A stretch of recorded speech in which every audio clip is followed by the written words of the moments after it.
kwa wema wako na utukufu wako. Wewe Baba wa rehema ndio msaada wetu, kimbilio letu. Na Baba wa rehema, leo tena tuko Baba nyumbani mwako. Hii neema tena uliyetupa siku ya leo Baba, tuipate kuitumia vizuri Baba wa rehema. Baba mweza wa yote, sema nasi tena Baba wa rehema katika kipengele cha maombezi. Na Baba, ukizidi Baba wa rehema kutulinda na mabaya, linda nchi yetu na mabaya Baba wa rehema. Ulinde rais wetu na mabaya. Endelea kumpa hekima ya utendaji Baba wa rehema, kibali ikiwa pamoja naye Baba wa rehema. Jeshi la mbinguni wengi wamlinde Baba wa rehema, na viongozi wote Baba, makamu wa rais, waziri mkuu, mawaziri wote, na Baba viongozi wote Baba wa rehema. Tunatukuza jina lako Baba wa rehema kwa kazi yako Baba njema inaendelea katika nchi yetu. Baba, katika ulimwengu wa kiroho injili Baba wa rehema ipate kupenya, na Baba injili ifunge mabaya yote.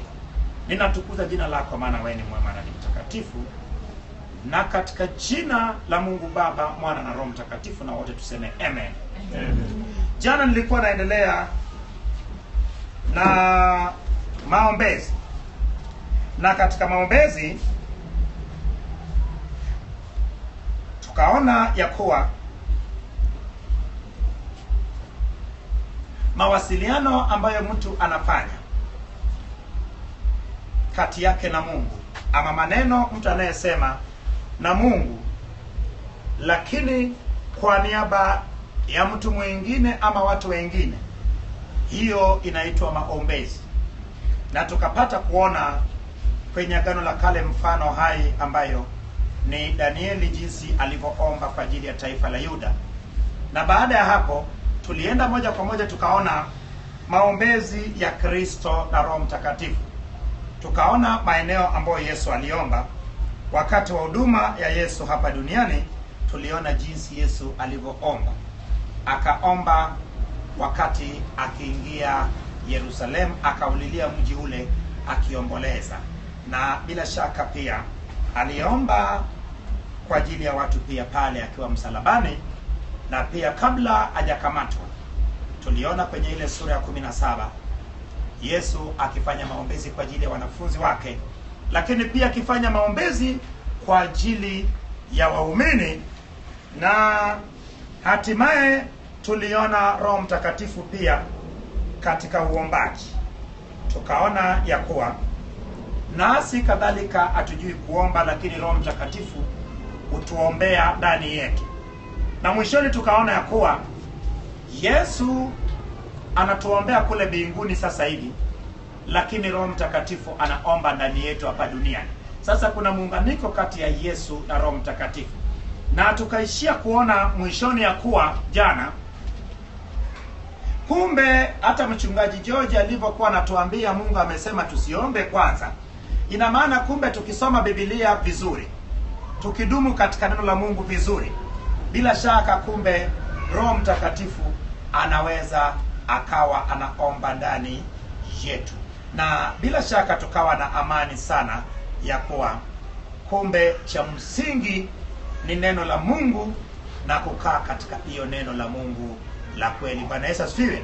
Sasa leo mimi nataka nigusie kipengele hichi hapa, kipengele cha maombezi ya muumini ama waumini. Kama unavyojua mimi ni muumini na wewe ni muumini. Bila shaka, hebu tunaposema habari za waumini, tunatakiwa tuanzie pale ambapo Yesu alifanya nini?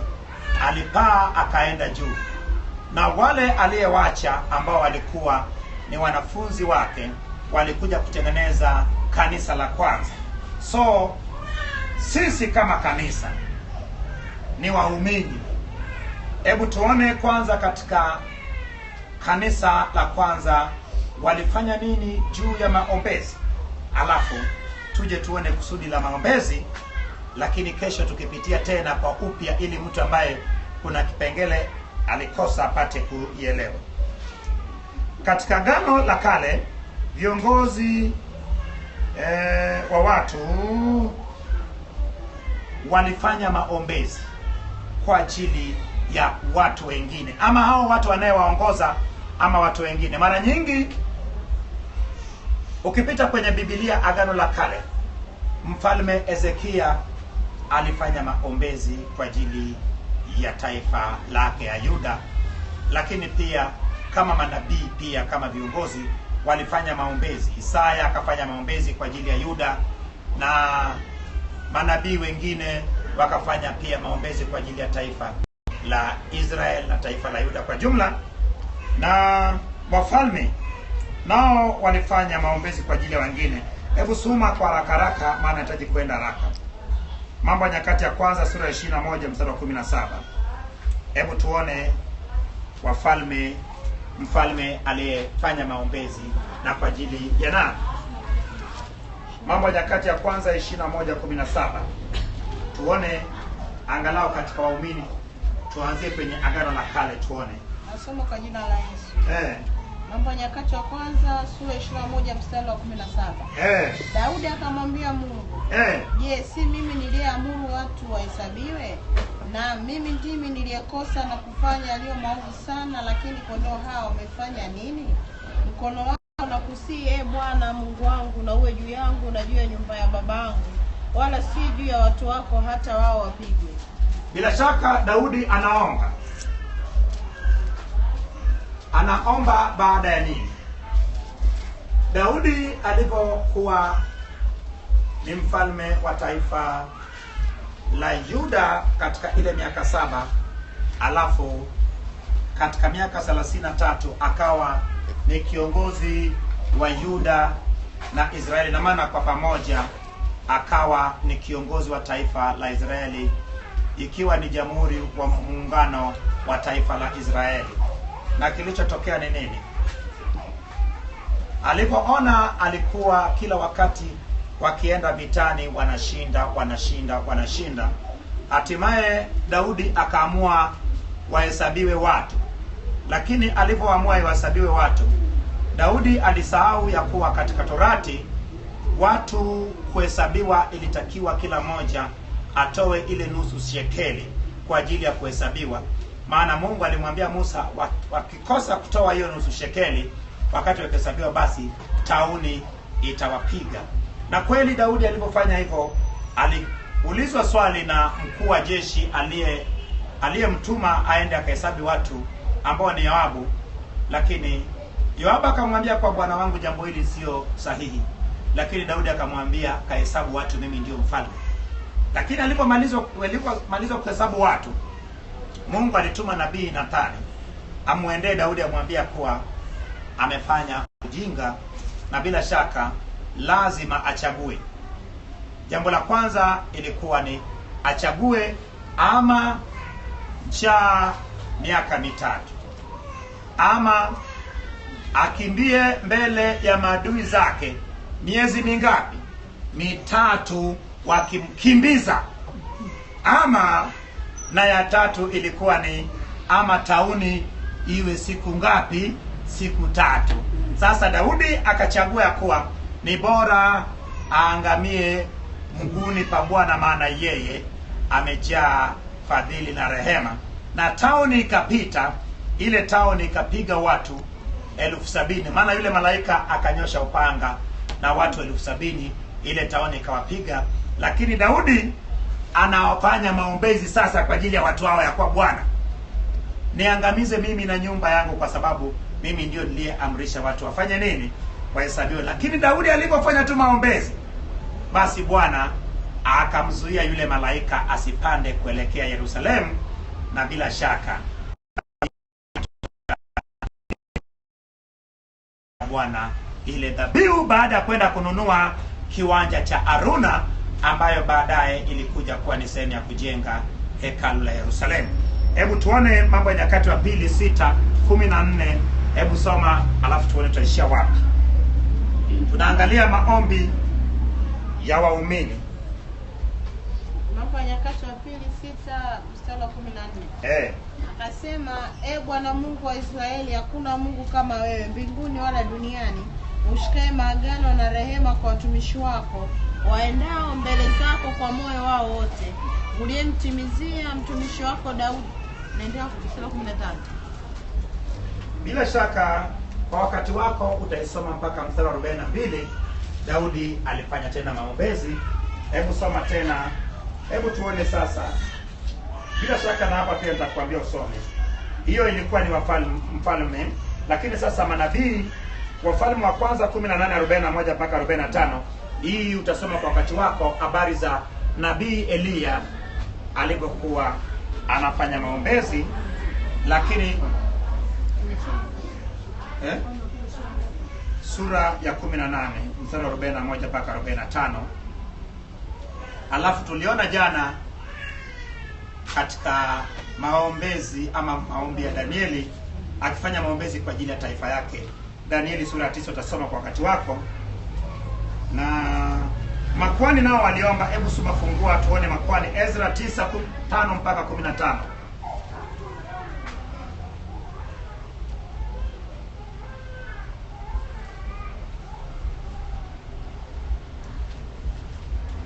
Ezra 9 mstari wa 5 mpaka 15. Makwani. Tumeona manabii ambao Daudi, wafalme, alafu tumeona manabii ambao tumeona pale Danieli 9 mstari wa 5 kuendelea. Ezra akifanya maombezi. Na wakati wa sadaka jioni nikainuka baada ya kunyenyekea kwangu, nguo yangu na joho yangu zimeraruliwa, nikaanguka magotini, nikakunjua mikono yangu mbele za Bwana Mungu wangu. Nikasema, Mungu wangu, nimetayari naona haya kuinua uso wangu mbele zako, Mungu wangu, kwa maana maovu yetu ni mengi hata yamefikia juu ya vichwa vyetu, na hatia yetu imeongezeka na kufika mbinguni. Tangu siku za baba zetu tumekuwa na hatia kupita kiasi hata leo, na kwa sababu ya maovu yetu sisi na wafalme wetu na makuhani wetu tumetiwa katika mikono ya wafalme wa nchi hizi. Tumepigwa kwa upanga, tumechukuliwa mateka, tumenyang'anywa mali zetu, tumetiwa haya nyuso zetu kama hivi leo. Na sasa kwa muda kidogo tumeneemeshwa na Bwana Mungu wetu, hata akatuachia mabaki ya okoke, akatupa msamaha. Bila shaka hapo anafanya maombezi Ezra. Na kama unavyojua Ezra alikuwa ni kuhani na anafanya maombezi kwa ajili ya taifa la Israeli. Hebu soma Yoeli sura ya kwanza mstari wa 13.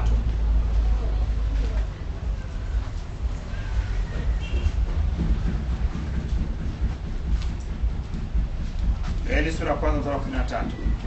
Yoeli sura ya kwanza mstari wa 13.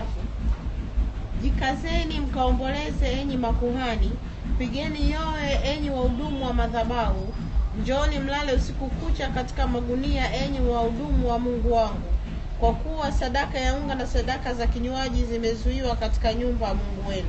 Bila shaka nabii Yoeli akiambia makwani waende wakafanye maombezi, maana sadaka zao zinazuiliwa. Hebu Yoeli ya pili sura ya pili mstari wa 17 mpaka 18. Hao makuhani wahudumu wa Bwana na walie kati ya patakatifu na madhabahu, na waseme, uachilie watu wako Bwana, wala usiutoe urithi wako upate aibu. Hata mataifa watawale juu yao, kwani waseme kati ya watu, yuko wapi Mungu wao? Hapo ndipo Bwana alipoona wivu kwa ajili ya nchi yake, akawahurumia watu wake. Bila shaka Yoeli anaongea habari za makwani wafanye maombezi. Maombezi mengine kwenye Agano la Kale ni Ibrahimu kwa ajili ya Ismaeli. Hebu soma Mwanzo 17 mstari wa 18. Aliomba kwa ajili ya Ismaeli, alifanya maombezi, lakini pia alifanya maombezi kwa ajili ya Sodoma na Gomora. Saganda utasoma Mwanzo 18:23 mpaka 32. Soma Mwanzo 17:18 kwa ajili ya Ismaeli. Maombezi mengi. Ibrahimu akamwambia Mungu, lau kwamba Ishmaeli angeishi mbele yako. Mungu akasema, sivyo, lakini Sara mkeo atakuzalia mwana wa kiume, na utamwita jina lake Isaka.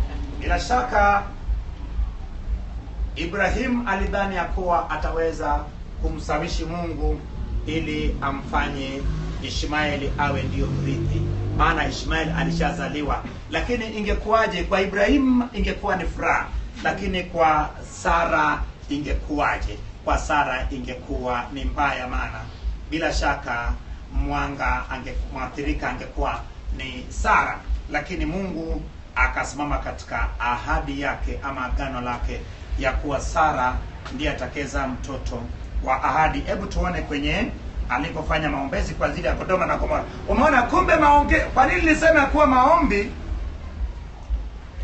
ni maneno mtu anayesema na Mungu. Umeona hapo Ibrahim alikuwa anaongea na Mungu moja kwa moja. Hata hii habari za Sodoma na Gomora Bwana akamuendea Ibrahim. So umeona sasa, Agano la Kale ilikuwa ni Musa anaongea, Bwana anasikia na jibu papo kwa hapo. Sasa hivi ni tunaomba moja kwa moja, lakini Bwana hatujibu yani kwa sauti, lakini katika ulimwengu wa kiroho anatujibu na kwa imani. Ina maana anatujibu. So ndio maana unaona haya ni maombezi, lakini ni maombezi.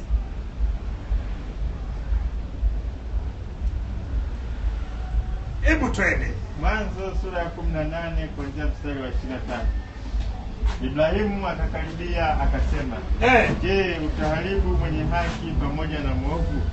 Huenda wakawapo wenye haki 50 katika mji, utaharibu wala utaacha mji kwa ajili ya hao 50 wenye haki waliomo? Hasha, usifanye hivyo ukamuua mwenye haki pamoja na mwovu. Mwenye haki awe kama mwovu. Hasha, mhukumu ulimwengu wote, usitende haki. Bwana akasema, nikiona katika Sodoma wenye haki 50 mjini, nitapaacha mahali pote kwa ajili yao. Ibrahimu akajibu akasema, basi nimeshika kusema na Bwana, nami ni mavumbi na majivu tu. Bila shaka naomba uishie hapo. Bila shaka utasoma kwa wakati wako mpaka mstari wa 32. Hapo ni Ibrahim alipokuwa anafanya maombezi kwa ajili ya Sodoma na Gomora, na aliishia mpaka kufikia Bwana alisema ya kuwa akipata wangapi? Ya mwisho ilikuwa ni akipata 10 asingeangamiza Sodoma na Gomora. Lakini hii ndio maana nakwambia hivi, kwenye habari za mwanadamu Mungu yuko tayari kugairi. Hebu pata kwa Sodoma na Gomora, eti wangepatikana wenye haki tu 10, bila shaka eti dhambi zote za Sodoma na Gomora eti wangesamewa. Ina maana ule mji ungeokolewa. Ni jinsi gani hata sisi watu wa Mungu tukisimama vizuri, mji wetu na nchi yetu inaweza kuokolewa. Hii ikuonyesha kuwa mapenzi ya Mungu sio kuona hata mmoja akipotea, bali mapenzi yake ni kuona wote wakifikia toba ya kweli. Daudi kwa ajili ya mwanae, Samueli wa pili sura ya 12 mstari wa 16. Unapofungua na Ayubu kwa ajili ya watoto wake, mmoja fungue Ayubu sura ya kwanza mstari wa 5. Hayo ni maeneo ya Agano la Kale watu walifanya maombezi. Sura ya 12 mstari wa 16, na atakayefungua Ayubu, maombi ya Ayubu kwa ajili, maombezi ya Ayubu kwa ajili ya watoto wake. Ayubu sura ya kwanza mstari wa 5. Samueli wa pili 12 mstari wa 16. Basi Daudi akamwomba Mungu kwa ajili ya mtoto. Daudi akafunga, akaingia, akalala usiku kucha chini. Bila shaka umeona Daudi alifanya maombezi kwa ajili ya mtoto wake. Lakini kwa taarifa yako, pamoja na alifanya maombezi, lakini majibu ya Bwana ilikuwa ni hapana. Hiyo ni mfano mzuri sana ambayo watu wa Mungu, maombi unayoomba ikae katika mapenzi ya Mungu, maana iko wakati ambao tunaomba na kumlazimisha vitu ambavyo Mungu, mambo ambayo angeruhusu kwenye maisha yetu, baadaye tungeanza kulia na kusema, Bwana, mbona ulitenda hivyo? Ndio maana unapoomba jibu sio ndio tu, kuna wakati jibu inatakiwa iwe ni hapana. Bwana Yesu asifiwe. Hebu soma Ayubu alipofanya maombezi kwa ajili ya watoto wake. Ayubu sura ya kwanza mstari wa 5. Basi ilikuwa hapo hizo siku za karamu zao zilipokuwa zimetimia, Ayubu hutuma kwao akawatakasa, kisha akaamka asubuhi na mapema na kusongeza sadaka za kuteketezwa kama hesabu yao wote walivyo. Kwani Ayubu alisema, yamkini kwamba hawa wanangu wamefanya dhambi na kumkufuru Mungu mioyoni mwao. ndivyo alivyofanya Ayubu siku zote. Bwana Yesu asifiwe. Ayubu alifanya maombezi kwa ajili ya watoto wake. Bila shaka wazazi, tusisite kufanya maombezi kwa ajili ya watoto wetu. Bila shaka maombi yako yana umuhimu sana katika maisha ya uzao wako. Sasa Agano Jipya linatoa mifano zaidi ya maombezi. Hebu tuone sasa kwenye Agano Jipya. Lazima tunachofanya kwenye Agano la Kale tuifanyie kwenye Agano Jipya. Maana kumbuka ya kuwa maagano hayo mawili ya wakati uliopita na wakati uliopo, lazima tuone ilikuwaje kule. Hebu tuone kwenye Agano Jipya, na kwenye Agano Jipya tuanzie wakati Kristo bado akiwa hapa duniani akiweka msingi, alafu tuone nao baada ya Kristo kuondoka na kuacha wanafunzi wake ama waumini ambayo walikuja kumpokea.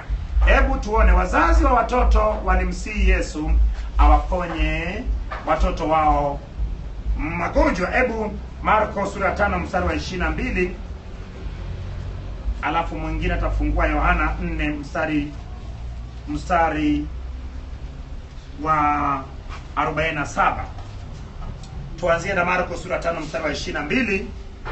Unasema akaja mtu mmoja katika wakuu wa sinagogi jina lake Yairo. Hata alipomwona akaanguka miguuni pake.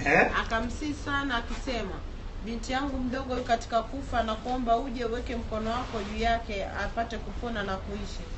Akaenda pamoja naye, mkutano mkuu akamfuata akimsonga songa. Na mwanamke mmoja mwenye kutoka damu muda wa miaka 12 na kuteswa mengi kwa mikono ya matabibu wengi amegharimu. Umeona hiyo Marko sura ya 5 inaonyesha jinsi Yesu alivyofanya maombezi kwa ajili ya watu. Anaanza maombezi kwa ajili ya huyu binti ambayo tayari aliitwa, lakini binti huyu alikufa. Hatimaye alienda akafanya maombezi na binti huyu akafufuka. Lakini pia anafanya maombezi kwa ajili ya watu wengine. Hebu endelea moja kwa moja tupate kuona. Na kuteswa mengi kwa mikono ya matabibu wengi amegharimiwa vitu vyote alivyonavyo, kusimfai hata kidogo, bali hali yake ilizidi kuwa mbaya. Aliposikia habari za Yesu, alipita katika mkutano kwa nyuma, akaligusa vazi lake, maana alisema, nikiagusa mavazi yake tu nitapona. Mara chemichemi ya damu yake kakauka, naye akafahamu ilini mwake kwamba amepona msiba ule. Mara Yesu, hali akifahamu nafsini mwake kwamba nguvu zimemtoka, akageuka kati ya mkutano akasema, ni nani aliyenigusa mavazi yangu? Wanafunzi wake akamwambia, je, waona makutano wanavyokusonga songa nao wasema, ni nani alinigusa? Akatazama pande zote ili amuone yule aliyelitenda neno hilo. Na yule mwanamke akaingiwa na hofu na kutetemeka, akijua lililompata. Akaja akamwangukia, akamweleza kweli yote. Akamwambia, binti, imani yako imekuponya, nenda zako kwa amani, uwe mzima, usiwe na msiba wako tena. Hata alipokuwa katika kunena, wakaja watu watatu kutoka kwa yule mkuu wa sinagogi wakisema, binti yako amekwisha kufa, kwani kuzidi kumsumbua mwalimu? Lakini Yesu aliposikia lile neno likinenwa, akamwambia mkuu wa sinagogi, usiogope, amini tu. Bila shaka, hebu soma huko. Bila shaka tunajua hiyo habari za Jairo, binti wake Jairo, jinsi Yesu alivyokwenda na katika maombezi akafanya nini? Akasema amke. Bila shaka alisema ya kuwa binti fanya nini? Amka, na binti akapata kufufuka. Hebu soma Yohana hiyo 4. Yohana sura ya 4 mstari wa 47. Huyo aliposikia ya kwamba Yesu amekuja kutoka Uyahudi mpaka Galilaya, alimwendea akamsihi ashuke na kumponya mwanawe, kwa maana alikuwa kufanya. Endelea. Basi Yesu akamwambia, msipoona ishara na maajabu hamtaamini kabisa. Yule diwani akamwambia, Bwana, ushuke asije kufa mtoto wangu. Yesu akamwambia, enenda, mwanao yu hai. Mtu yule akasadiki neno lile aliloambiwa na Yesu, naye akashika njia. Hata alipokuwa akishuka, watumwa wake walimlaki wakisema ya kwamba mtoto wake yu hai. Basi akawauliza habari ya saa alipoanza kuwa hajambo, nao wakamwambia, jana saa 7 homa ilimwacha. Basi babaye akafahamu ya kuwa ni saa ile ile alipoambiwa na Yesu, mwanao yu hai, akaamini yeye na wote wa nyumbani mwake. Hiyo ni ishara ya pili aliyoifanya Yesu alipokuwa ametoka Uyahudi kufika Galilaya. Bila shaka kundi la wakina mama walimuomba Yesu awabariki watoto wao. Marko 10 mstari wa 33.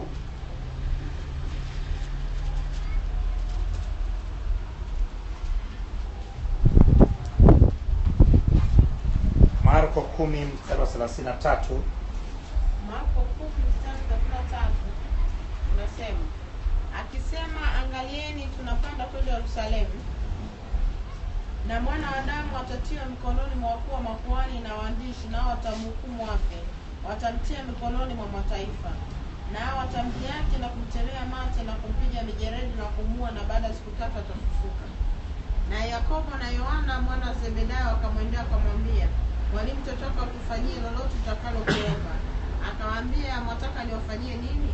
Wakamwambia, utujalie sisi tuketi mmoja mkono wako wa kuume na mmoja mkono wako wa kushoto katika utukufu wako.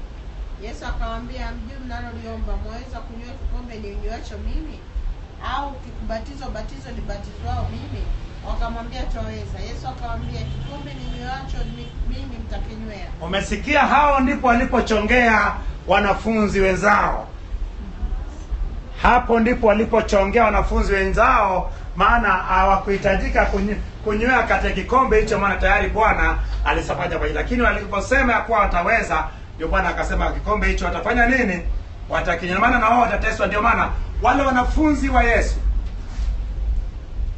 ni mmoja tu aliyekufa kifo cha kawaida, ambayo ni Yohana huyo, na Yohana huyo mwana wa Zebedayo.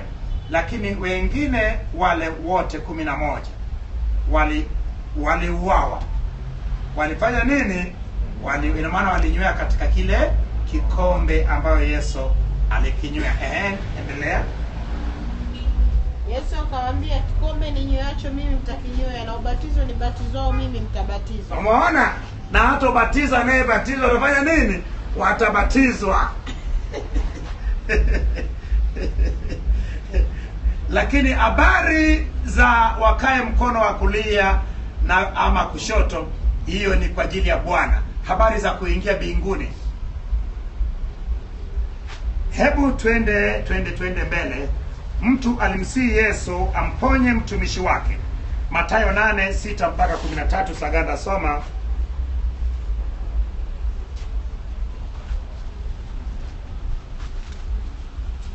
Mtu alimsihi Yesu amponye mtumishi wake.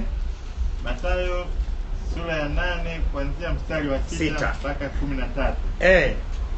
Akamsihi akasema, Bwana, mtumishi wangu amelala nyumbani, mgonjwa kwa kupooza, anaumwa sana.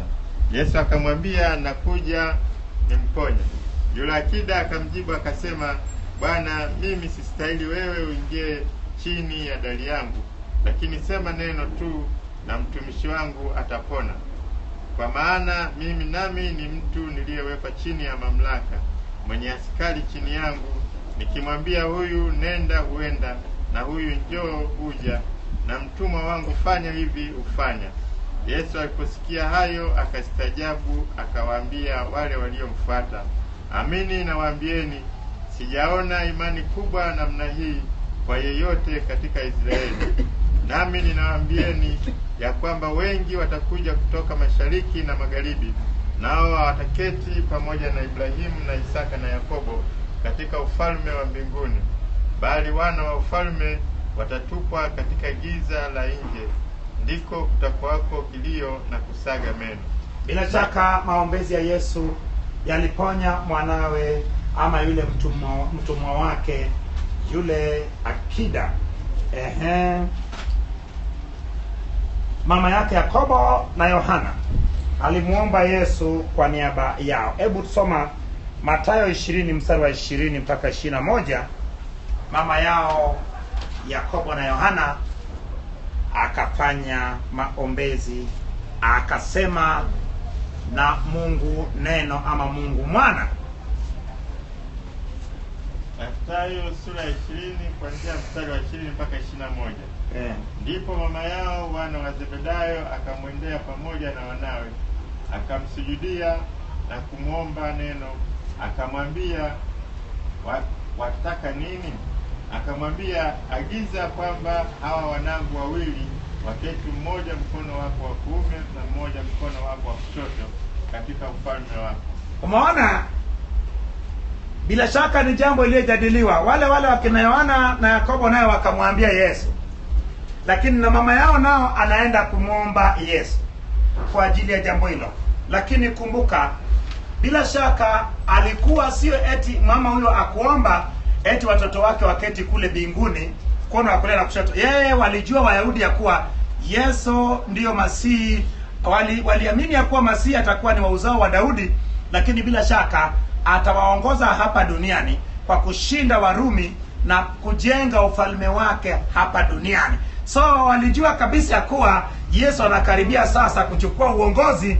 Akaomba mmoja awe waziri mkuu, mmoja awe ni makamu wa rais. Umeona sasa, ina maana Wayahudi walijua kuwa yule Hosana ajaye kwa jina la Bwana amebarikiwa. Walijua kwani kwa wakati huo, lakini ilitakiwa wakati ujao Yesu atakaporudi akiwa amepanda farasi mweupe, ndiyo atakaye kuwa ni Hosana abarikiwa ajaye kwa jina la Bwana. Bwana Yesu asifiwe. Sasa tumeona kipindi ambacho Yesu alikuwa bado yuko hapa duniani, lakini sasa tuone Yesu alipoacha sasa wanafunzi wake pale ambapo aliwaacha, alafu siku 10 baada ya yeye kuondoka wakawa wamejazwa Roho Mtakatifu, na ikawa ni mwanzo ama ni uanzilishi wa kanisa la kwanza. Kanisa la kwanza ilitengenezwa pale katika siku ya Pentecostal, ambapo Petro alihubiri na wakaokoka watu 3,000 wakabatizwa na wakajazwa Roho Mtakatifu. Hebu tuone sasa, kanisa la Agano Jipya mara nyingi lilifanya maombezi kwa niaba ya watu wengine.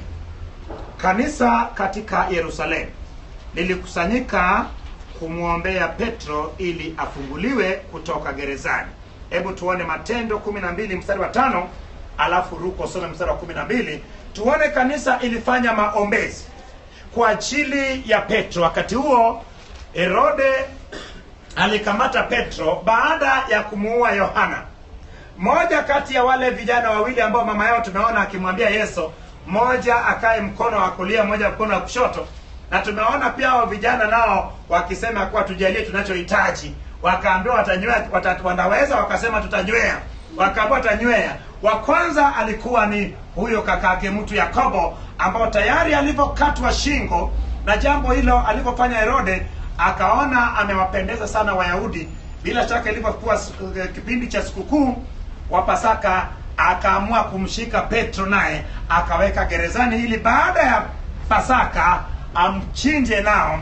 Basi kanisa likatambua kwa kumbe tunatakiwa tufanye maombezi kwa ajili ya kiongozi wetu ili aachwe huru. Hebu tuone walipoomba ilikuwaje. Bila shaka walipofanya maombezi, Petro, malaika alimfungua Petro, na alipofunguliwa Petro alipiga mbio akaenda zake Kaisarea, akukaa tena pale Yerusalemu. Maana walitaka wajifungie pale wakati walishaambiwa wafanye nini? Waende. Kama singetokea ile chinja pale Yerusalemu, wangeondoka. Wangeendelea kula donut pale Yerusalemu. Injili ingeishia pale Yerusalemu. Ndio maana ikaletwa jambo hilo, wakatoweka wakina Paulo, wakina wale Filipo, wakaondoka zao kwenda Samaria, na kila mtu akatawanyika. Matendo ya Mitume sura ya 12 mstari wa 5. Ndiyo. Basi Petro akalindwa gerezani, nalo kanisa likamwomba Mungu kwa juhudi kwa ajili yake. Kanisa kwa lugha nyepesi ikafanya maombezi kwa ajili ya Petro, na bila shaka walipofanya maombezi kwa ajili ya Petro, watu wa Mungu, ilitokea jambo la ajabu. Petro akiwa amelala, wacha nikwambie, gereza ya kipindi hicho ilikuwa mtu alikuwa anafungwa mikono kwa minyororo. Lakini sasa kwa Petro yeye alifungwa minyororo mkono wake wa kushoto na mkono wa askari.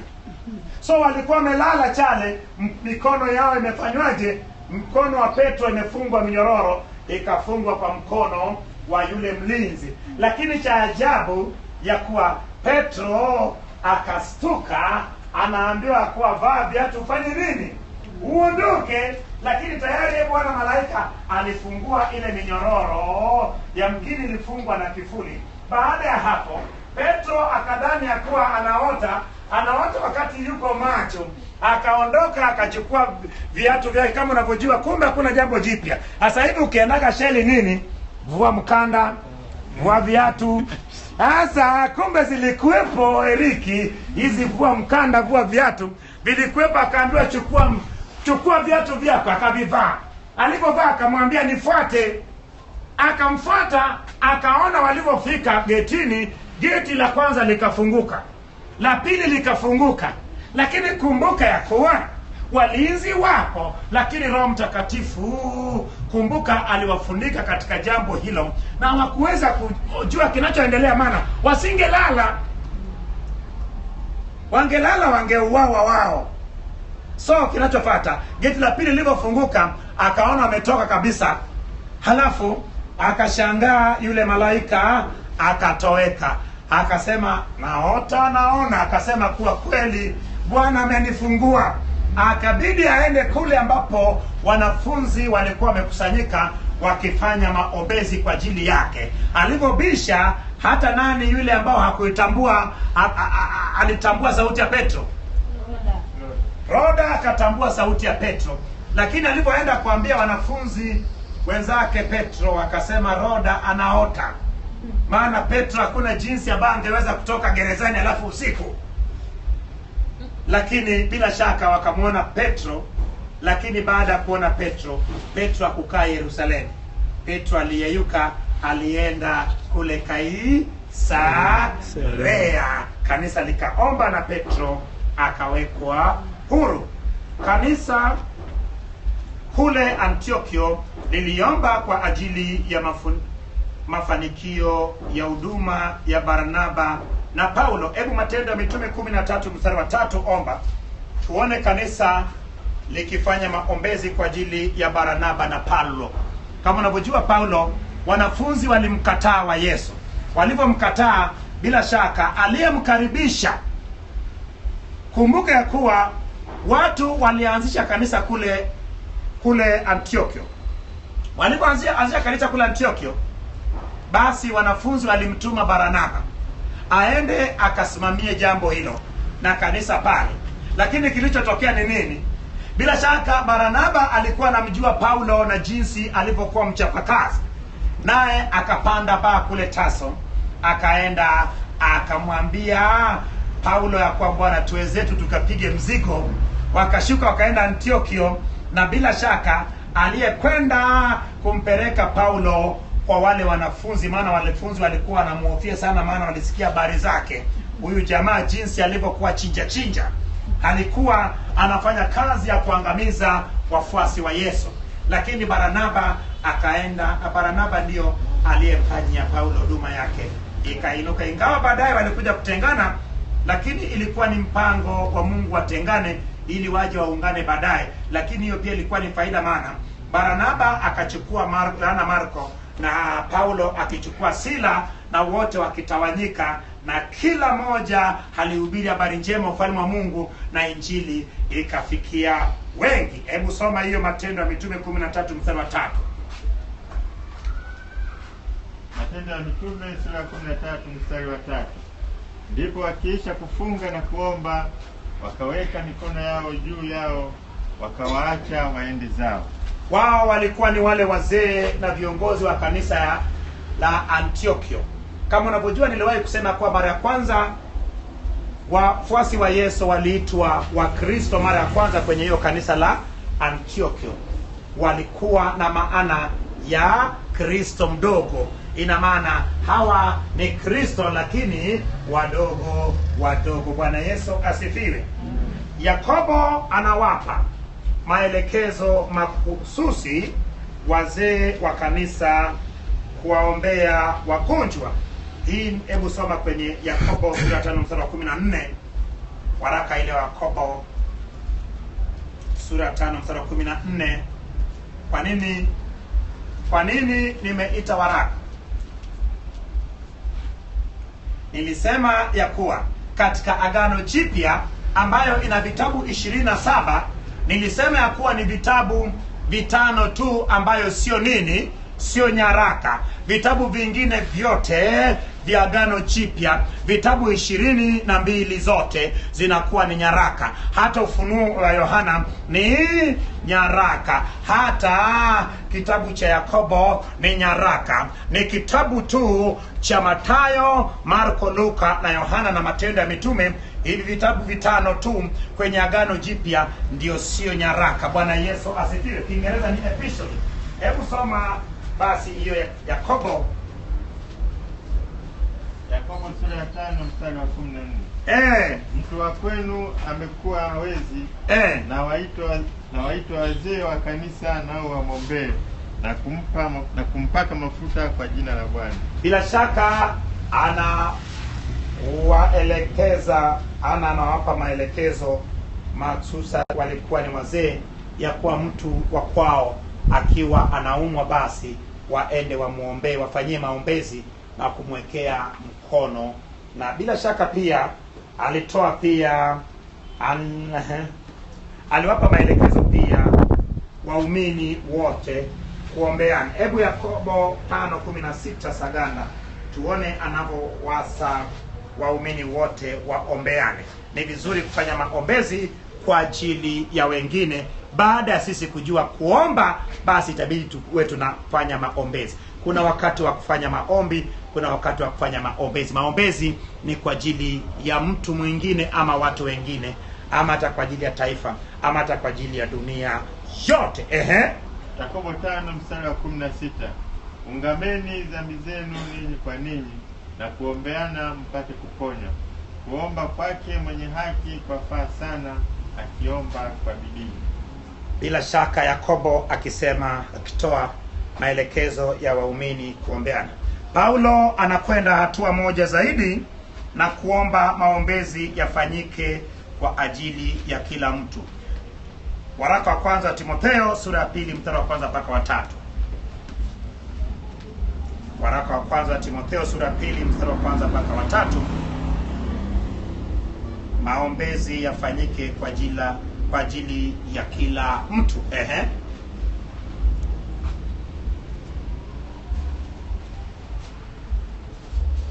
Timotheo wa kwanza sura ya 2 wa kwanza hadi wa 3.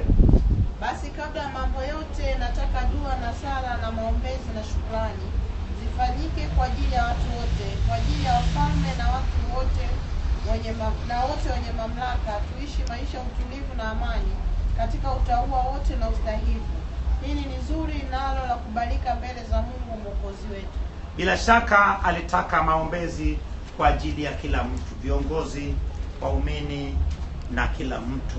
Bila shaka alitaka dua kwa ajili zao. Ina maana tuombe kwa ajili ya wengine, tutafanya maombezi kwa ajili ya wengine. Mara nyingi umeona tukianza hapa ibada yetu lazima tuombe kwa ajili ya taifa, lazima tuombe kwa ajili ya mataifa mengine, lazima tuombe kwa ajili ya taifa la Israeli. Nini tunahitaji kufanya maombezi? Ni muhimu sana. Paulo alifanya maombezi kwa ajili ya makanisa na watu mbalimbali. Hebu soma Warumi sura ya 1 mstari wa 9 mpaka wa 10.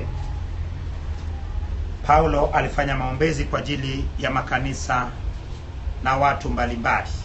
Warumi sura ya 1 mstari wa 9 hadi wa 10. Ndiyo. Kwa maana Mungu nimwabuduye kwa roho yangu katika injili ya mwana wake, ni shahidi wangu jinsi niwatajavyo pasipo kukoma, siku zote katika sala zangu nikiomba nije kwenu hivi karibuni, Mungu akipenda kuifanikisha safari yangu. Bila shaka Paulo alifanya maombezi kwa ajili ya watu wengine apate kwenda kwao.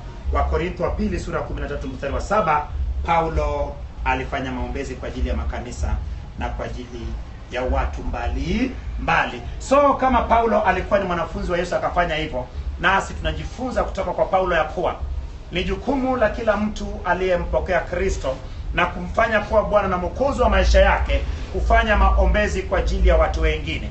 Yawezekana wewe ukaomba na maombi yako yasijibiwe, lakini wewe ukaona unanawiri kwa sababu ya mtu mwingine anayefanya maombezi kwa ajili yako pasipo hata kukujulisha kuwa Bwana naomba kwa ajili yako. Ni vizuri ukiomba kwa ajili ya watu wengine pasipo kuwaambia. Ukifanya ili wajue, basi umeshapata thawabu yako. Watakuambia asante na shukrani, lakini usipopokea hizo shukrani zao, bila shaka utapata thawabu yako kutoka mbinguni. Wakorintho wa pili sura ya 3 mstari wa 13 mstari wa 7.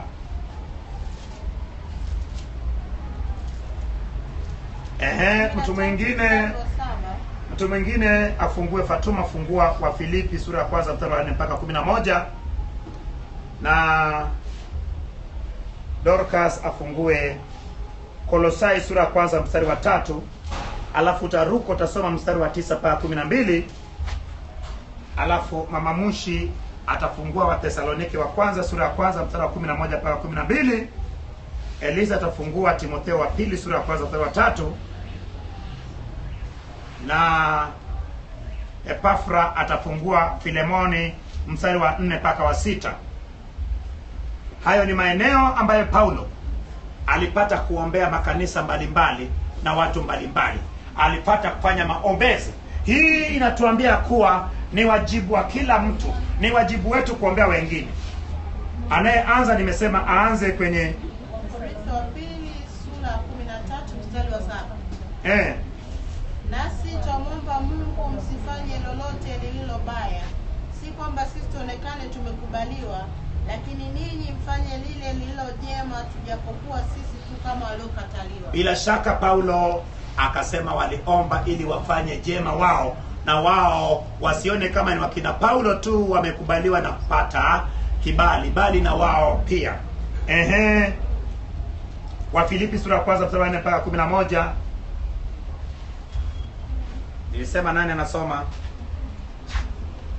Nasoma kwa jina la siku zote kila ni waombeapo ninyi nyote nikisema sala zangu kwa furaha, kwa sababu ya ushirika wenu katika kuieneza Injili tangu siku ile ya kwanza hata leo hivi. Nami niliaminilo ndilo hili, na kwamba yeye aliyeanza kazi njema mioyoni mwenu ataimaliza hata siku ya Kristo Yesu.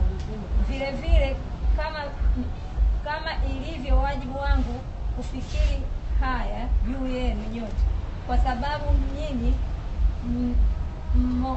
mioyoni mwangu, kwa kuwa katika kufungwa kwangu na katika kazi ya kutetea Injili na kuithibitisha, ninyi nyote mmeshirikiana nami neema hii. Maana Mungu ni shahidi wangu jinsi ninavyowaonea shauku ninyi nyote katika moyo wake Kristo Yesu. Na hili ndilo dua yangu, kwamba pendo lenu lizidi kuwa jingi sana katika hekima na ufahamu wote, mpate kuyakubali yaliyo mema, ili mpate kuwa na mioyo safi bila kosa mpaka siku ya Kristo, hali mmejazwa matunda ya haki kwa njia ya Yesu Kristo, kwa utukufu na sifa ya Mungu. Lakini ndugu zangu, nataka mjue ya kuwa mambo yote yaliyonipata yametokea zaidi kwa kuieneza Injili. Hata vifungo vyangu vimekuwa dhahiri katika Kristo, miongoni mwa askari na kwa wengine wote pia. Na wengi wa hao ndugu walio katika Bwana, hali wakapata kuthibitika kwa ajili ya kufungwa kwangu, wamezidi sana kuthubutu kunena neno la Mungu pasipo hofu. Bwana Yesu asifiwe. Paulo aliandika waraka kwa Wafilipi. Kama nilipokuambia tulipopitia kitabu cha Wafilipi mwaka jana, ya kuwa Paulo alikuwa amefungwa, na alipokuwa amefungwa, Wafilipi, kanisa la Ufilipi ndio kanisa iliyokuwa inamhudumia sana Paulo, mpaka Paulo akaacha masuala hii ya kuwa omba. Paulo akajikuta sasa ametegemezwa kwa Wafilipi. Sasa kinachofanyika, Wafilipi walisanya zawadi na sadaka na vyote, wakatuma nayo Epafra, naye alipopeleka, bila shaka sasa akaandika barua jinsi ambayo akawa anaomba. Sasa anaomba katika huo waraka, maona sasa, na kuwafundisha ya kuwa kila wanachokifanya ni katika maombi yale anayeomba. Hebu Kolosai sura ya kwanza mstari wa 3, alafu Luka sura mstari wa 9 mpaka 12. Haya ni maeneo ambayo Paulo aliombea makanisa mbalimbali, lakini pia aliombea watu tofauti ama mbali. Nasoma kwa jina la Yesu. Tunamshukuru Mungu Baba yake Bwana wetu Yesu Kristo siku zote tukiombea. Na Luka 9 mpaka 12. Ndiyo. Kwa sababu hiyo sisi nasi tangu siku ile tuliposikia hatuachi kufanya maombi na dua kwa ajili yenu, ili mjazwe maarifa ya mapenzi yake katika hekima yote na ufahamu wa rohoni. Mwenende kama ulivyo wajibu wenu kwa Bwana, mkimpendeza kabisa, mkizaa matunda kwa kila kazi njema na kuzidi katika maarifa ya Mungu, mkiwezeshwa kwa uwezo wote kwa kadri ya nguvu ya utukufu wake, mpate kuwa na saburi ya kila namna ya uvumilivu pamoja na furaha, mkimshukuru Baba aliyewastahilisha kupokea sehemu ya urithi na watakatifu katika nuru. Bila shaka maombezi ya Paulo. Wathesalonike ya kwanza sura ya kwanza mstari wa 11 hadi 12. Wathesalonike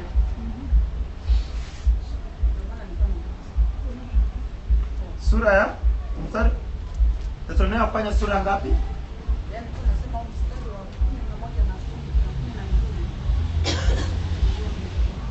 Soma Wathesalonike wa kwanza sura ya kwanza.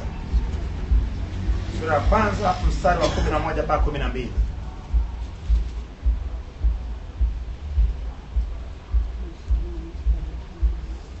Hebu soma mtu mwingine.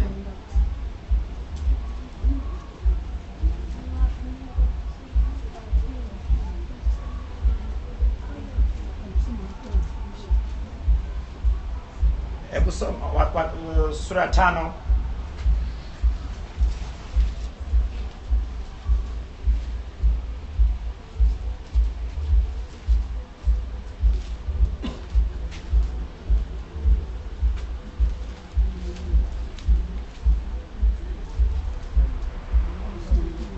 Naomba mtu aliyepata some.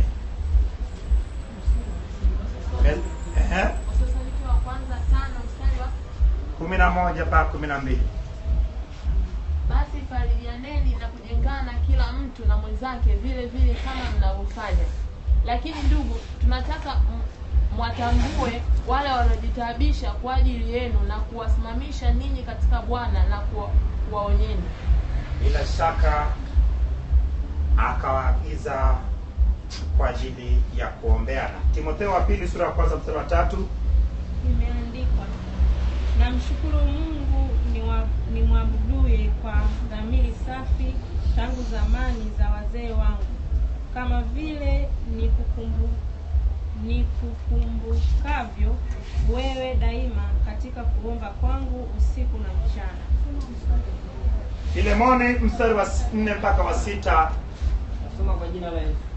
Soma kwa jina la Yesu. Namshukuru Mungu wangu siku zote nikikumbuka katika maombi yangu, nikisikia habari za upendo wako na imani ulio nayo kwa Bwana Yesu na kwa watakatifu wote, ili kwamba ushirika wa imani yako ufanye kazi yake katika ujuzi na kila kitu chema kilicho kwetu katika Kristo. Bila shaka Paulo anamtuma Onesimo na barua lakini katika hiyo waraka anakuwa pia ameweka maombezi kwa ajili ya Filemoni aliyekuwa ni bwana wake Onesimo. Paulo mara kwa mara aliyaomba makanisa kumwombea, akijua kuwa ni kwa ajili ya maombezi tu ndipo huduma yake itakapofanikiwa ipasavyo. Hebu soma Warumi 15:30-32, Eliza wa Korintho wa pili 1:11, Henry wa Efeso sura ya 6 mstari wa 18 mpaka 20, Mama Bwatwa wa Filipi sura ya kwanza 19, na Selina wa Kolosai sura ya 4 mstari wa 3 mpaka wa 4, Flora wa Thesalonike wa kwanza sura ya 5 mstari wa 25, na Hilda na Justina wa Thesalonike wa pili sura ya 3 mstari wa kwanza mpaka wa 2. Vizuri, kila mtu akisoma hapo ndipo nitajua ya kuwa macho yako yana matatizo.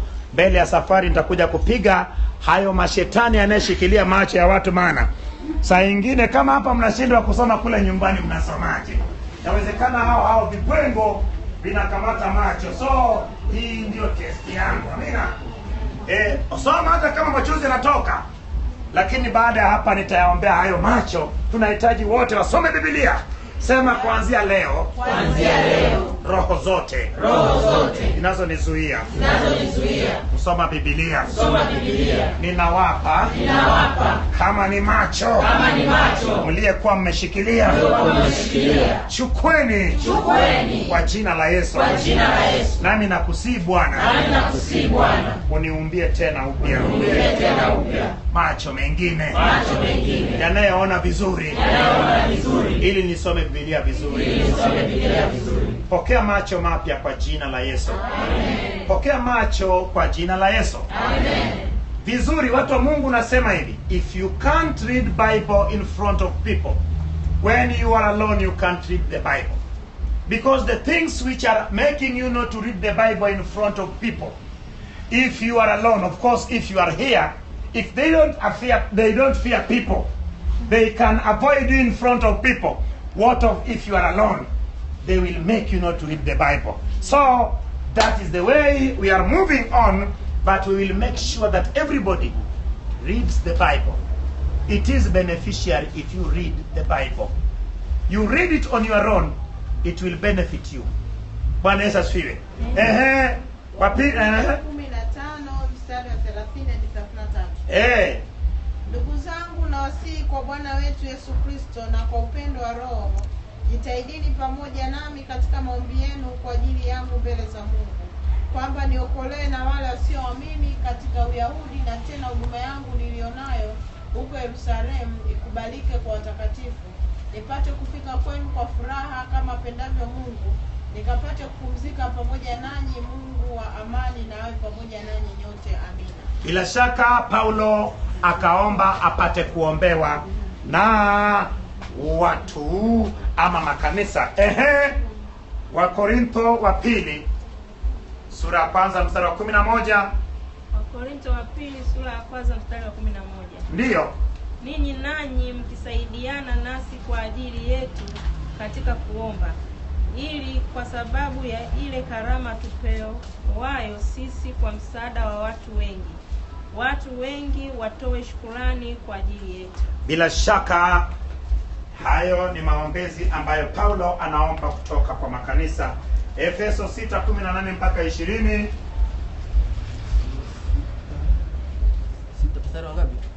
Mstari wa 18 mpaka 20, sura ya 6 wa Korintho. Efeso, sorry.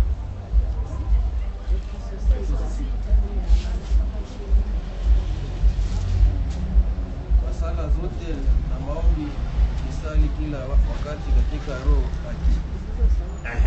ikikesha kwa jambo hilo kudumu katika kuwaombea watakatifu wote. Pia na kwa ajili yangu mimi nipewe usemi kwa kufumbua kinywa changu, ili nihubiri kwa ujasiri ile siri ya Injili, ambayo kwa ajili yake mimi ni mjumbe katika minyororo, hata nipate ujasiri katika huyo kunena jinsi inipasavyo kunena. Bila shaka Paulo akiwaomba Waefeso wapate kumwombea ili apate kuhubiri injili ya kweli. Wafilipi sura ya kwanza mstari wa 19.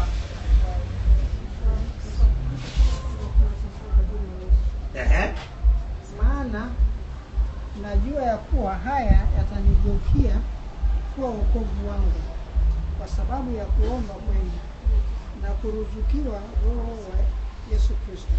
Bila shaka Paulo akiomba aombewe. Hebu Wakolosai 4:3 mpaka sura 3 mpaka wa 4.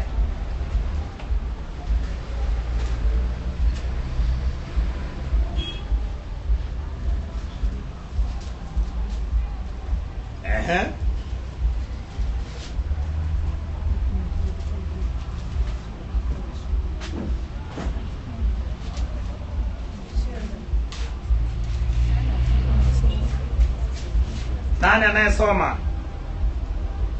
Wakolosai 4:3 mpaka 4. Mnajificha hata kusoma. Nasoma kwa jina la Yesu. Aliyetakiwa kusoma huko ndiye asome, wewe usisome. Nataka nione macho asiyefanya kazi tunayaombea hapa hapa kwa jina la Yesu. Soma kwa jina la Yesu. Ni yupi? Anasema ni huyu hapa. Wakolosai 4:3 mpaka 4. Nakuja na huko.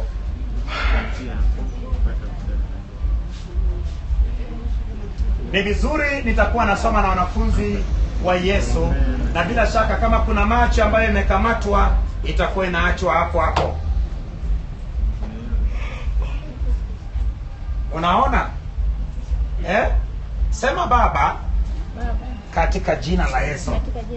Wewe ni mwema. Na ni mtakatifu.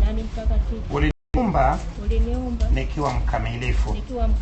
Iweje leo macho yangu yasione vizuri. Baba wa rehema, wewe ni muumbaji. Uniumbie macho mapya. Hebu nyamaza ili uumbiwe macho kwa jina la Yesu. Wakati huo asome nani? Asome Neema Simwanza. Wapi? Soma wapi? Kolosai 4:3 mpaka 4.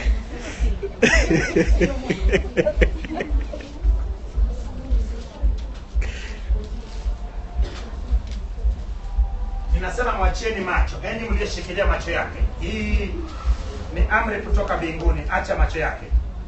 Wewe uliyeshikilia macho. Vitu vyote mlipewa, macho mapya aliyeumbiwa, achieni haraka. Achieni afunguliwe macho hapo. Umepata ama mtu mwingine asome?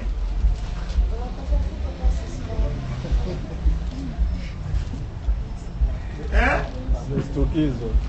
Amestukizwa. Fungua tu Biblia. Tayari. Sura ngapi? Sura ya 4 mstari wa 3 mpaka wa 4.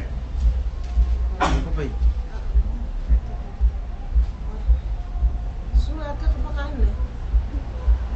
Sura ya 4 mstari wa 3 mpaka wa 4. Nasoma katika jina la Yesu. Soma. Mkituombea na sisi pia kwamba Mungu atufungulie mlango kwa lile neno lake, tuinene siri ya Kristo, ambayo kwa ajili yake nimefungwa, ili nidhihirishe kama ipasavyo kunena. Bila shaka Paulo akiomba waombewe ili wapate ujasiri wa kuhubiri ile injili ya kweli. Wathesalonike wa kwanza sura 5 mstari wa 25. Anasoma nani?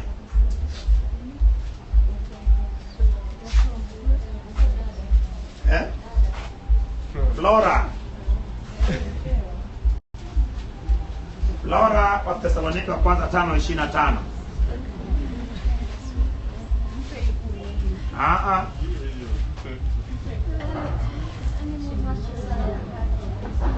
Macho?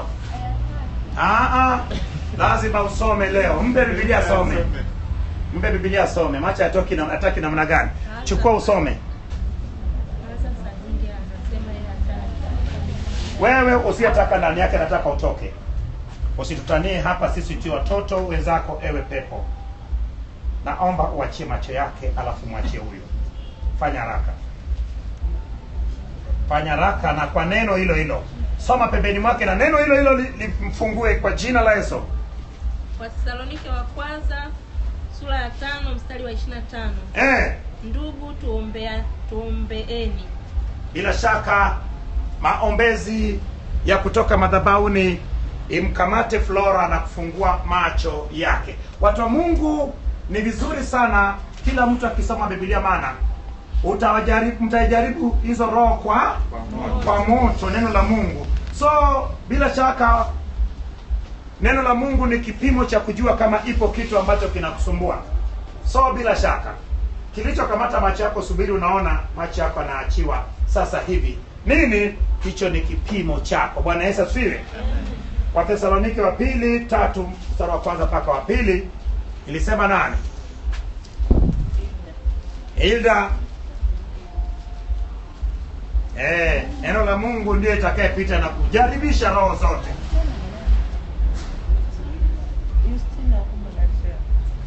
Hatimaye ndugu, tuombeane, neno la Bwana liendelee na kutukuzwa vile vile kama ilivyo kwenu.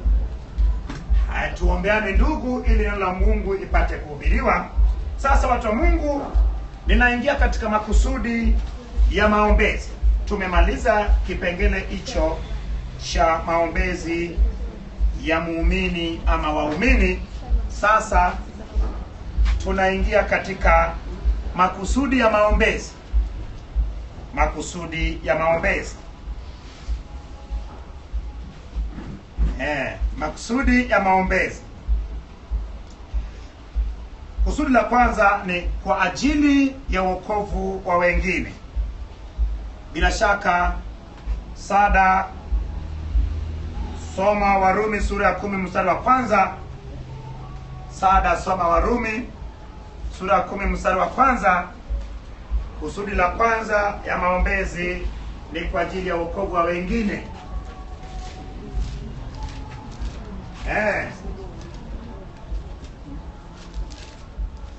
Bila shaka hili ndio inayepita na kuchungulia ndani yako. Warumi. Vipi, umempa? Mtafutie. Mtu atafute mwenyewe. Mpe atafute mwenyewe. Tafuta mwenyewe. Bwana Yesu asifiwe. Vizuri sana. Warumi 10:1. Asome. Nakuja na kwako hapo. Mimi nakuja huko kwako. Naona watu wengine wanaanza kwenda mbio. Yeye itayeyuka, lakini lazima watoke hayo mapepo. Toke hapo, wamefunguliwa kwa jina la Yesu. Eleza namba kubwa hivi.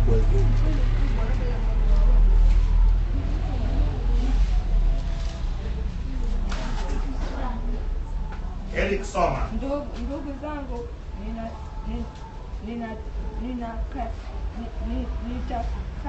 nitakalo sana moyoni mwangu na dua yangu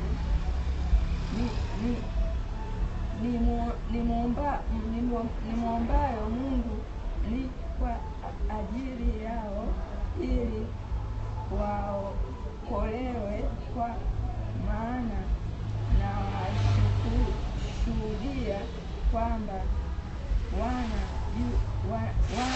juhudi kwa ajili ya Mungu, lakini si katika maarifa. Hebu tupigie Bwana makofi makubwa. Sasa Paulo anataka dua kwa ajili ya watu kuokolewa. Watu wa Mungu, hivi ndivyo tutakavyokwenda wote, kila mtu akipata kusoma Biblia. This is the real test. Everybody must be tested by fire. The word of God is a fire, and if you can read it well, definitely nothing will hinder your life.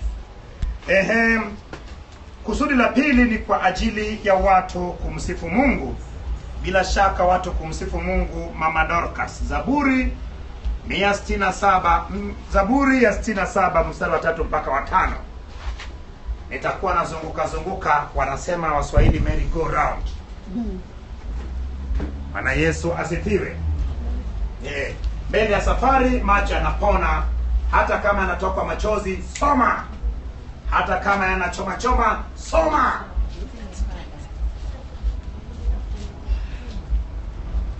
Zaburi 67 mstari wa kwanza. Mstari wa 3 mpaka wa 5. Nasoma katika jina la Yesu. Mataifa na washangilie, naam, waimbe kwa furaha, maana kwa haki utawahukumu watu na kuwaongoza mataifa walioko duniani. Watu na wakushukuru, e Mungu, watu wote na wakushukuru.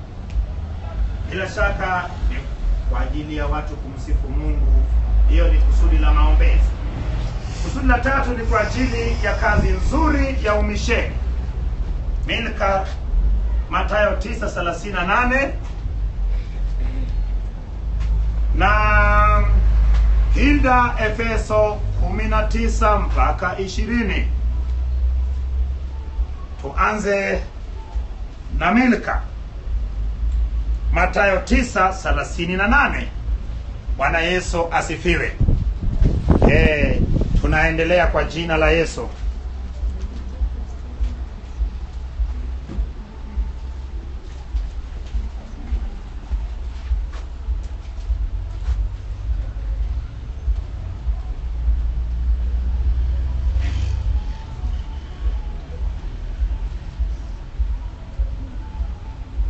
Uone.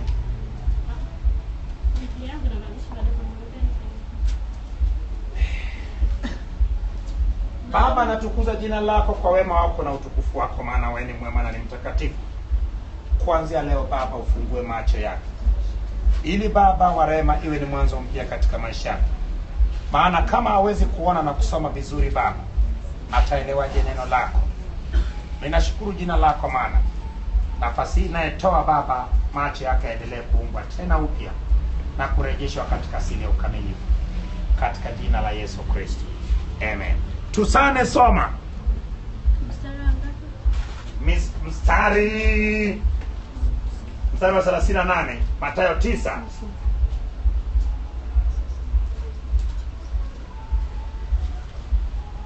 Unasema, basi muombeeni Bwana wa mavuno apeleke watenda kazi katika mavuno yake. Bila shaka hiyo ni kwa ajili ya umisheni. Tuombe ili Bwana apeleke wavunaji ili wapate kutenda kazi. Efeso 6:19 mpaka 20. Anasema pia na kwa ajili yangu mimi nimepewa usemi kufungua kinywa changu, ili nihubiri kwa ujasiri ile siri ya Injili ambayo kwa ajili yake mimi ni ujumbe katika minyororo, hata nipate ujasiri katika huyo kunena jinsi ipasavyo kunena. Vizuri. Kusudi lingine la maombezi kwa ajili ya wachungaji wanaofaa. Mama Joshua wa Timotheo wa pili sura ya 1 mstari wa 3 mpaka wa 7. Kwa ajili ya wachungaji wanaofaa. Hiyo ni moja kati ya kusudi la maombezi. Timotheo wa pili sura ya 1 mstari wa 3 mpaka wa 7. Nasoma katika jina la Yesu. Namshukuru Mungu ni mwabuduye. Vipi macho yamekuaje? Mungu si Biblia ndogo mistari. Biblia ndogo. Namshukuru Mungu ni mwabuduye kwa dhamiri safi tangu zamani za wazee wangu, kama vile nikukumbukavyo wewe daima katika kuomba kwangu usiku na mchana. Nami natamani sana Natamani sana ukuona nika kukumbuka.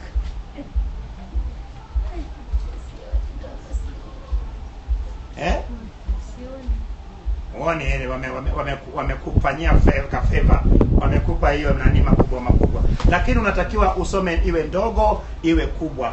Kama umepimwa hapa umeonekana unayo shida kwenye macho, kesho njoo chini ya msalaba saa 7 niko hapa, tutafanya kazi kwenye macho, na njoo na Biblia ndiwe ndogo yenye maandishi madogo natakiwa usome hapa.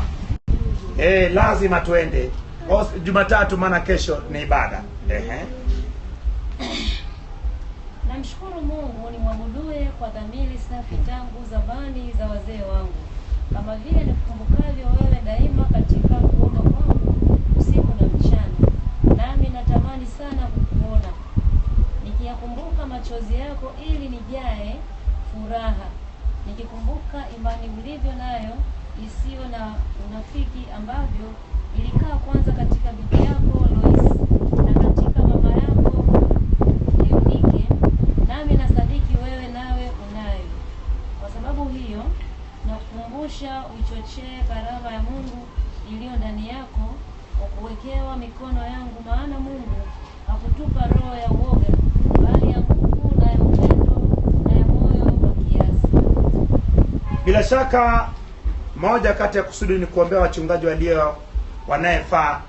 Moja kati yao alikuwa ni Timotheo, na hapo Paulo akimuombea. Hebu utaandika chini, alafu tutapata kuyapitia kesho.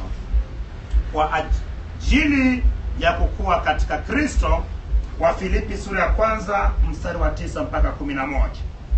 Kwa ajili ya kukua katika Kristo, wa Filipi sura ya 1 mstari wa 9 mpaka 11, na Wakolosai sura ya 1 mstari wa 10 mpaka 11.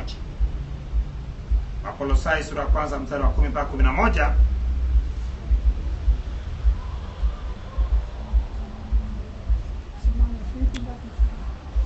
Wa Filipi sura ya 1 mstari wa 9 mpaka 11.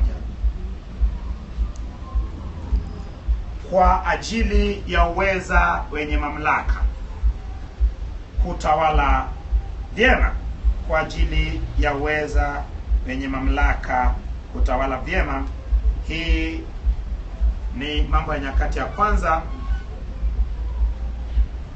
Mambo ya Nyakati ya Kwanza sura ya 29 na mstari wa 19. Waraka Mambo ya